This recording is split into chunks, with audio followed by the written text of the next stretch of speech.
Good morning.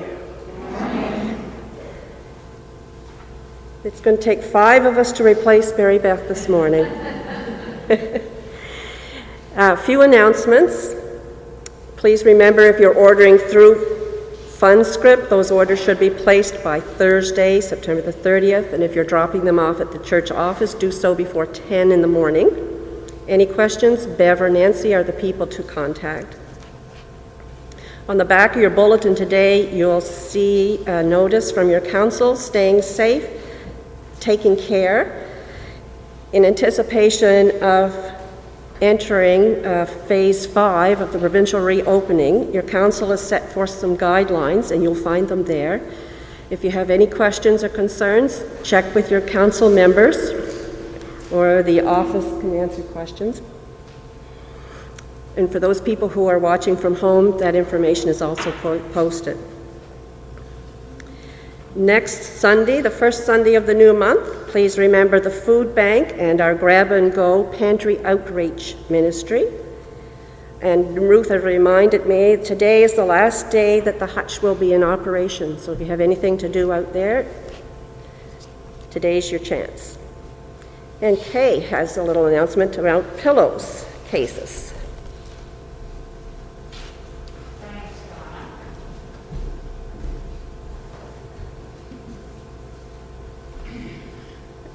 This is Child Cancer Month. Every year in the month of September, the organization Ryan's Case for Smiles, that we partner with here at Pictou United Church, is challenged to see how many pillowcases we can make to bring smiles to the faces of children in Nova Scotia. We've been really successful in the past.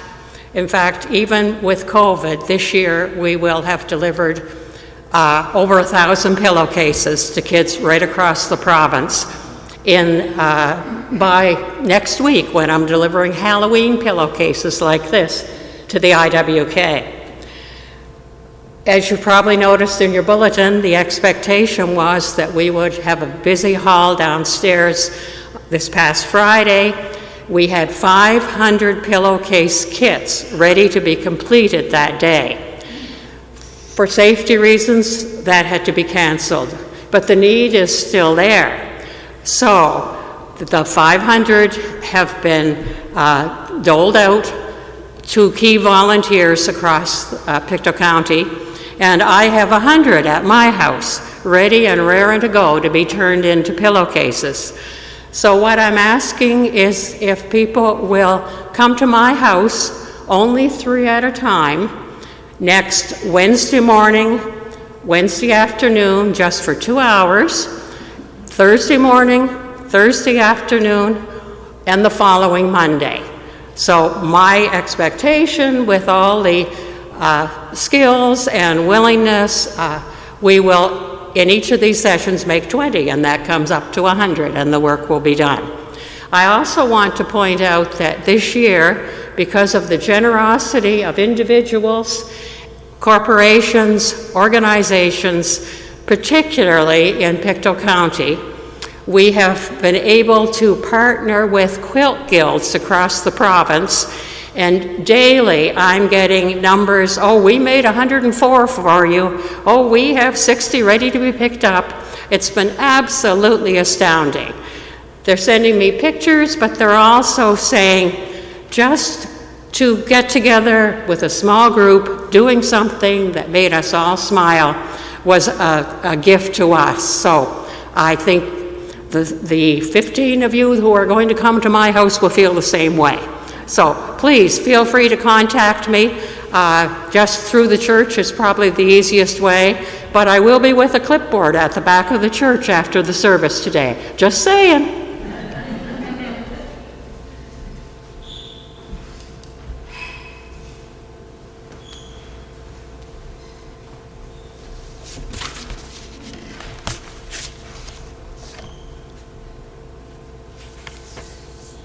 This morning in our worship, we are marking Orange Shirt Day and the National Day for Truth and Reconciliation.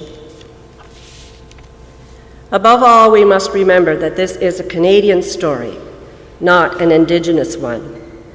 There are many who will put on blinders and pretend that this isn't their issue, that the fault is not theirs. We are not calling on you to accept the full brunt of the blame for what happened. We are calling on you to open up your mind, to be willing to learn these stories, to be willing to accept that these things happened. Most importantly, we are calling on you to link arms with us, that all Canadians, indigenous or not, young or old, first generation or 10th generation, that we work together to heal and secure a better future. As we gather, we pause and bring to heart and mind that in this region we live, play, and work and assemble on the lands which are the ancestral, cultural, traditional, and unceded lands of the Algonquin Nation and the Mi'kmaq peoples. May we learn to live with respect in creation. May we live in peace and friendship as we seek reconciliation and healing for all peoples. In a beginning, a story is told. The Creator speaking into the darkness, "Let there be light." And there was light.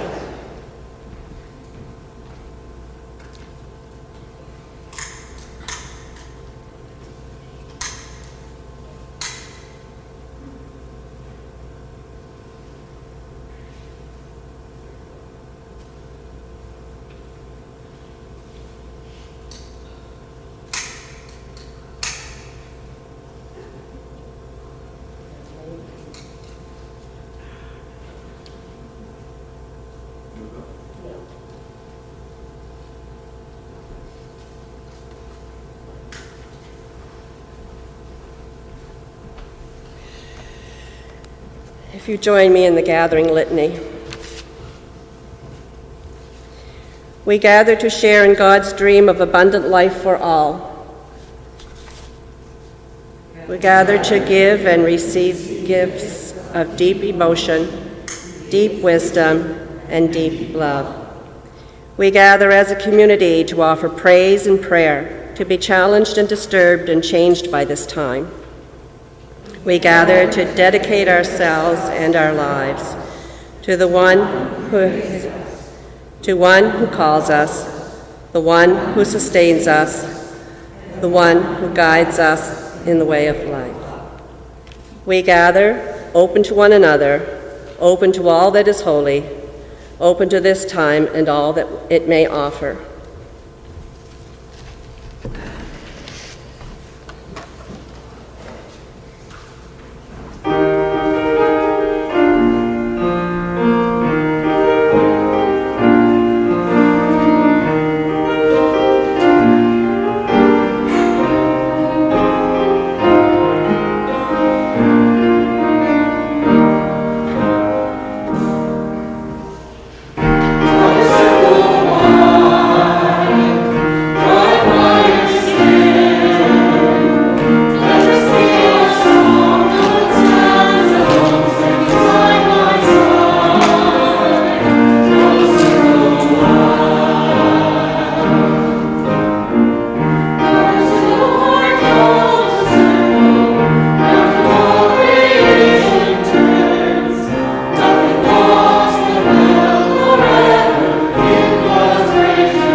Please join me. Great Comforter, as we gather this day, we are ever aware of the legacy of pain that is part of our past and our present. We acknowledge the pain, grief, and sorrow caused by not living respectfully with all people,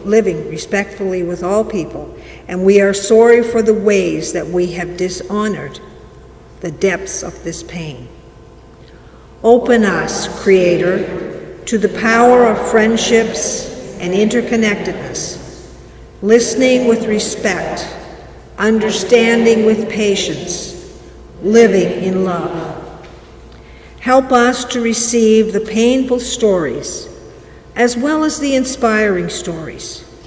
Grant us the courage to own any feelings of vulnerability, shame, fear, and guilt that may come from our interactions with each other.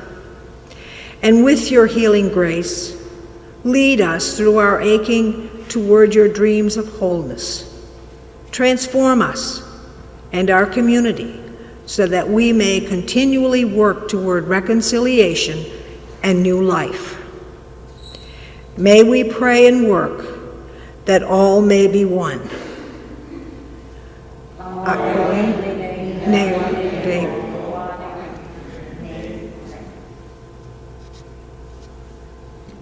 All my relations.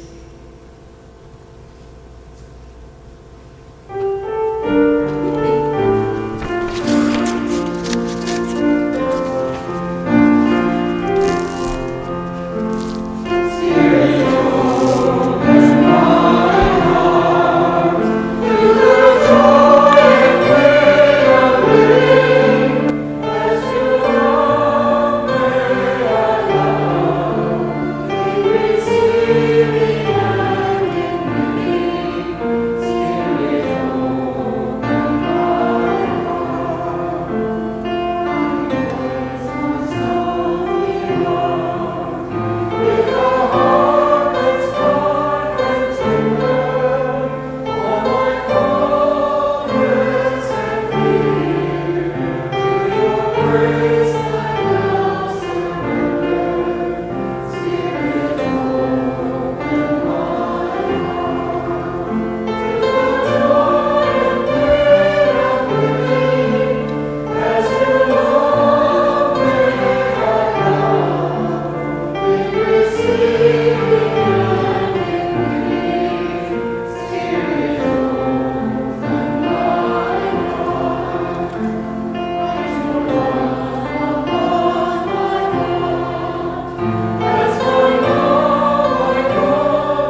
Her name is Phyllis Jack Webstad. She is from the Canoe Creek, Dog Creek First Nation. When she was 6, think about it. When she was 6, Phyllis was sent to the St. Joseph Mission Residential School in Williams Lake, British Columbia. She is one of over 150,000 Indigenous children who were sent to the residential schools. But her story has been inspired by many.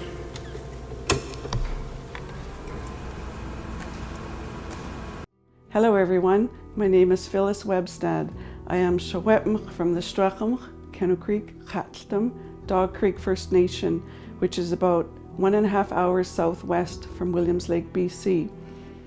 I grew up with my granny on the Dog Creek Reserve until I was 10, then moved with my auntie after she finished university. When I had just turned 6, I was sent to the St. Joseph Indian Residential School near Williams Lake, a place we called the Mission. My granny bought me a shiny new orange shirt to go to school in. When I got there, I was stripped, my clothing taken away, including my new orange shirt, and I never saw it again. I was no longer excited to be going to school. I wanted to go home to Granny. I had to stay there for 300 sleeps. No matter how much all of us little kids cried, it didn't matter. No one listened to us. Our feelings didn't matter. We didn't matter. I am the 3rd generation that attended residential school. Both my grandmother and mother attended the mission for 10 years each. Today is a day to honor and remember residential school survivors and their families. Every child matters, even if you're an adult. We must also remember those children that never made it and are no longer with us. Today is a day for survivors to tell their stories and for us to listen with open hearts. I am humbled and honored that you are all taking part in Orange Shirt Day. When I was in school, I didn't know my own history, so I am overjoyed that you are taking part and learning the true history of Canada's First Peoples. Guksjem, thank you.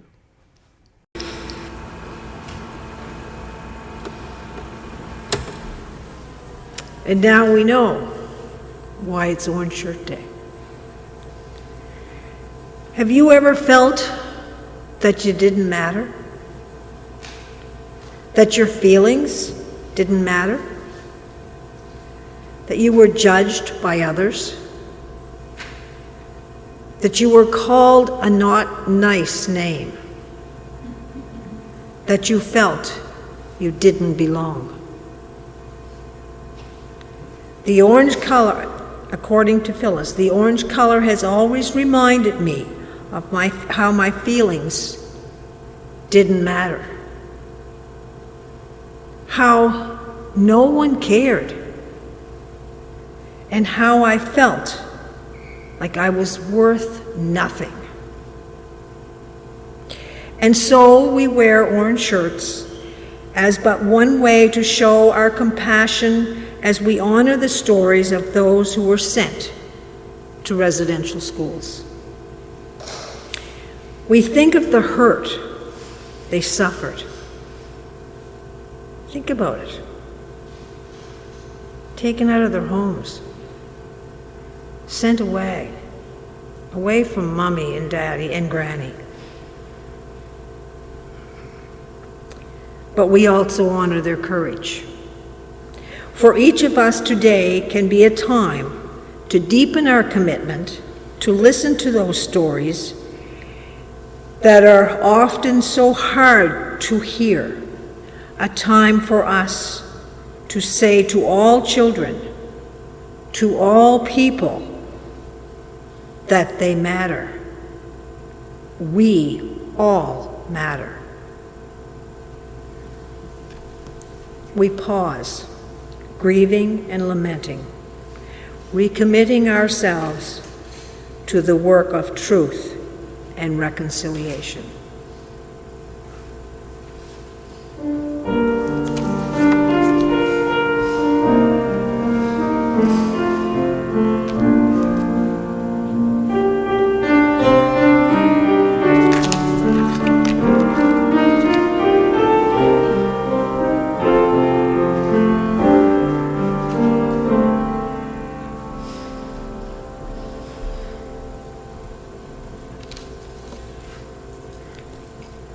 I want you to close your eyes and imagine. Imagine that your backyard is full of wonders of nature, that there are trails that your parents and grandparents used, places they called home, that this beautiful backyard could provide you all the necessities of life for you and your loved ones. Imagine that you have access to food that makes you feel whole and healthy, food that feeds your soul just as much as it does your stomach, and you are able to share that with your children. Imagine that these connections to the land and what it provides run deep, and the land holds a huge piece of your heart. Imagine someone came in and ripped apart your backyard, tore up the grounds your grandparents called home, extracted everything they could from it, and destroyed the habitats of all the animals. Imagine that same person directly poisoned your wholesome food, knew they were doing it, but continued to do so anyway. Imagine your heart is broken. Imagine that, on top of all that, this person tells you that you won't benefit in the slightest from any of it. That all of the harm he's doing is for his own gain and for the gain of people from faraway places you don't even know. That all the destruction and the poison and the hurt has potential to bring more devastation. Imagine he tells you that as a direct result of this nightmare, you could also lose your homes, possibly your lives, due to the infrastructure they are building in your own backyard. The reason they broke your heart in the first place. Now, what if you opened your eyes and realized it wasn't your imagination? We pause, grieving, lamenting, recommitting ourselves to the work of truth and reconciliation.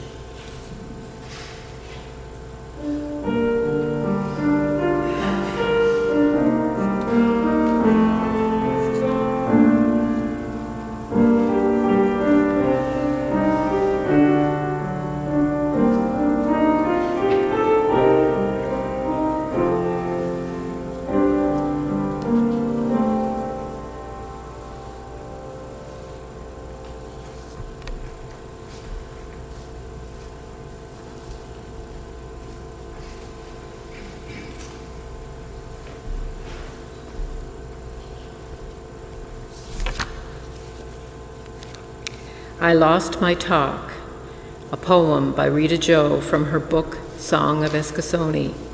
Rita was born in Waikagama in 1932. She is often referred to as the poet laureate of the Mi'kmaq people. Rita writes, I lost my talk, the talk you took away, when I was a little girl at Shubenacadie School. You snatched it away. I speak like you, I think like you, I create like you. The scrambled ballad about my word. Two ways I talk, both ways I say. Your way is more powerful. So gently I offer my hand and ask, let me find my talk so I can teach you about me. We pause, grieving, lamenting, recommitting ourselves to the work of truth and reconciliation.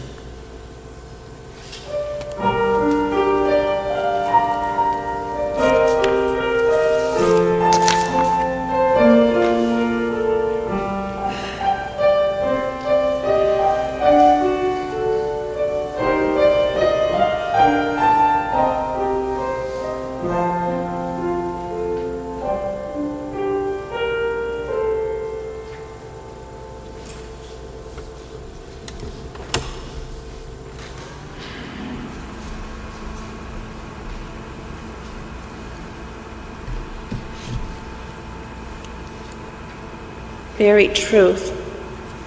It's a song and a video by Dee Dee Austin, and Dee Dee Austin is a 15-year-old singer, songwriter of indigenous heritage from Fall River, Nova Scotia.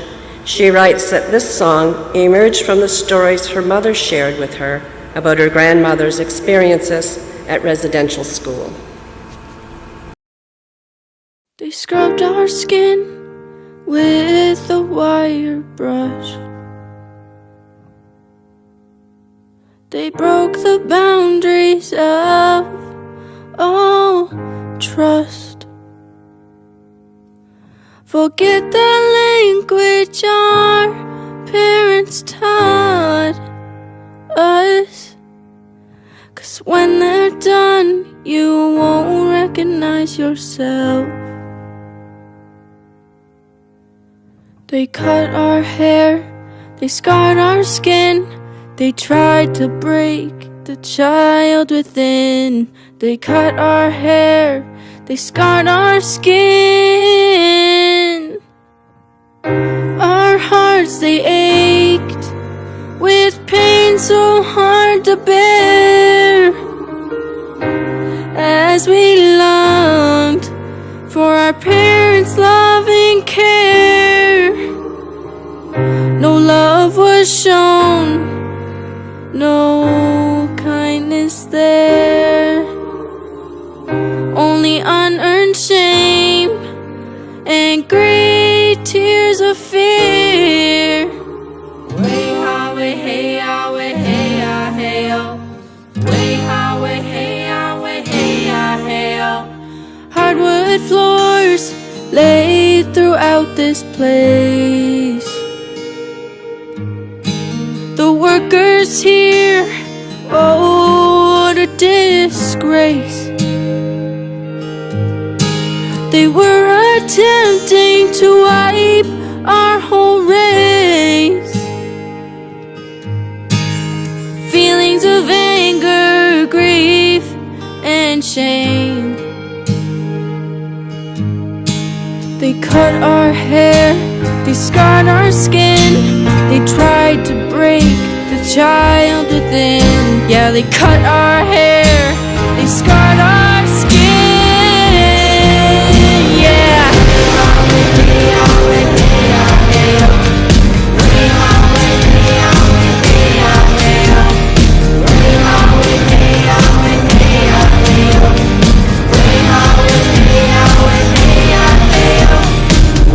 Our hearts, they ached with pain so hard to bear, as we longed for our parents' loving care. No love was shown, no kindness there, only unearned shame and great tears of fear.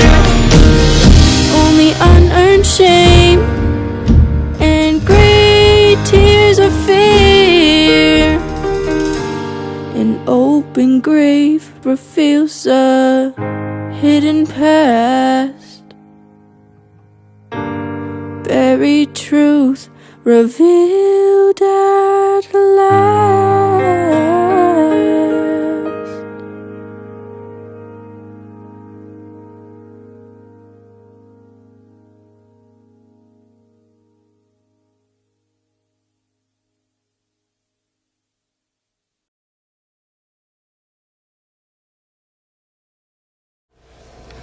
We pause, grieving, lamenting, recommitting ourselves to the work of truth and reconciliation.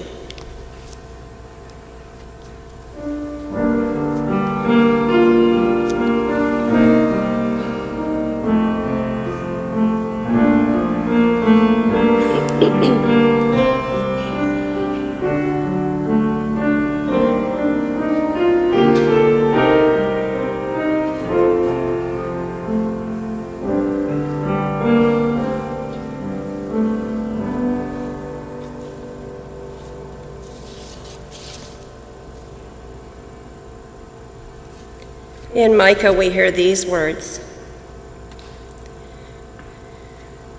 "With what shall I come before divine Master and bow down?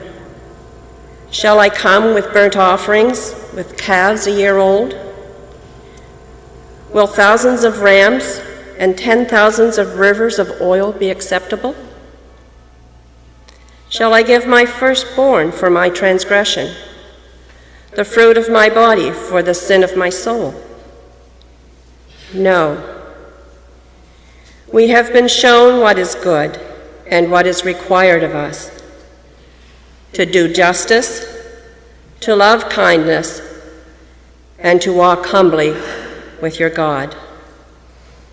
We pause, grieving, lamenting, recommitting ourselves to the work of truth and reconciliation.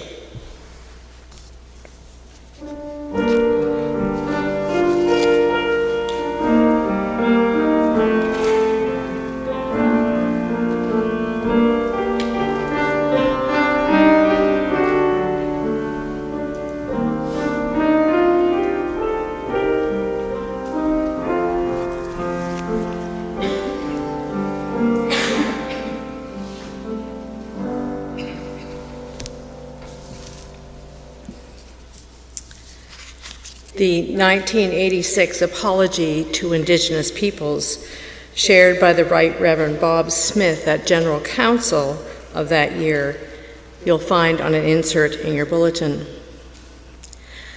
Long before my people journeyed to this land, your people were here, and you received from your elders an understanding of creation and of the mystery that surrounds us all, that was deep and rich and to be treasured.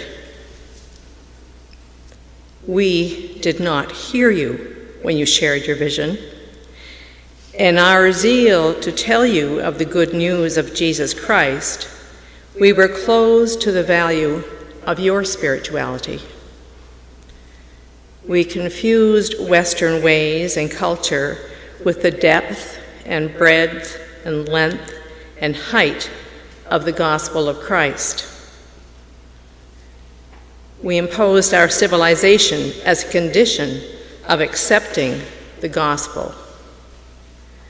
We tried to make you be like us, and in so doing, we helped to destroy the vision that made you what you were. As a result, you and we are poor, and the image of the Creator in us is twisted, blurred, and we are not what we are meant by God to be. We ask you to forgive us and to walk together with us in the Spirit of Christ, so that our peoples may be blessed and God's creation healed. How will we engage the work and ministry of truth and reconciliation? How will we live out our apology to our First Nations siblings for the harms and brokenness caused by colonization, residential schools, the legacy of residential schools, and the ongoing reality of racism?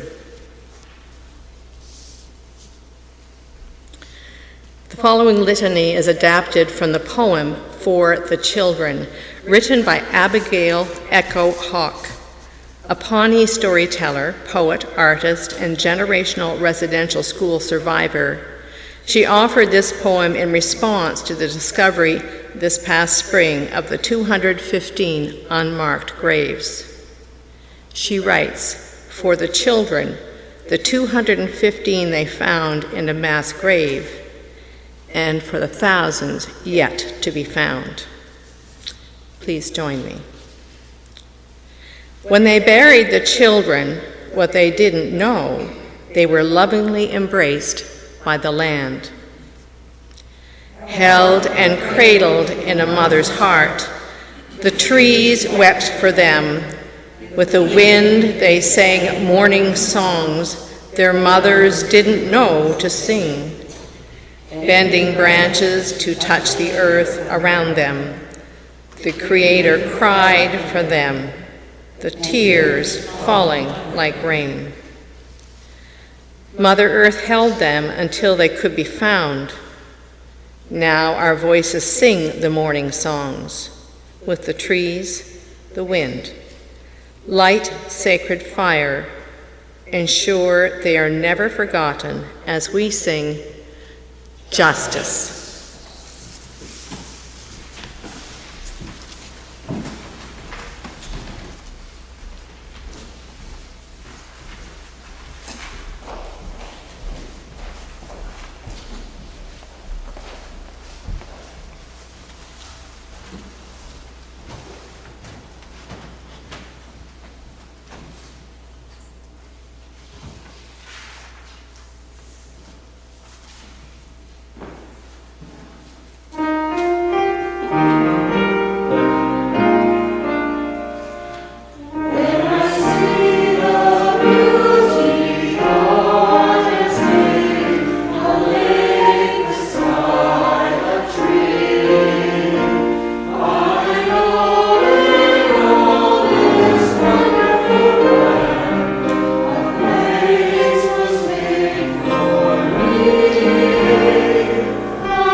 As we offer our gifts today and every day, we give thanks for all the opportunities placed before us, which allows us to exercise that all-important generosity of spirit. We are called to live fully, to love wastefully, and be all that we can be. Thank you for all that you offer.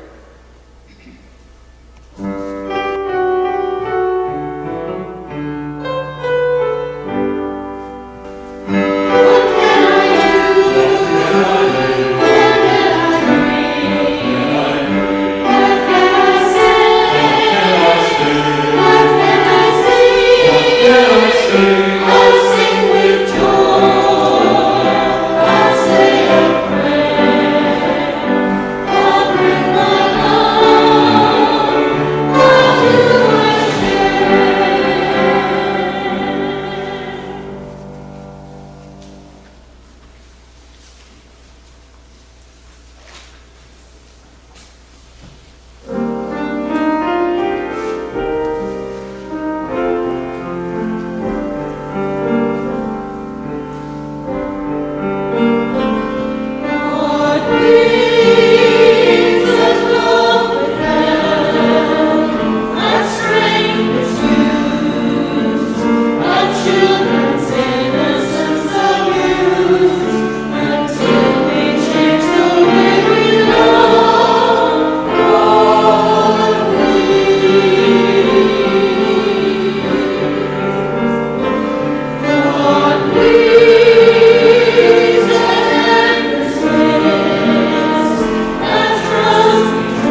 Above and below, to the right of us, to the left of us, in front of us and behind us.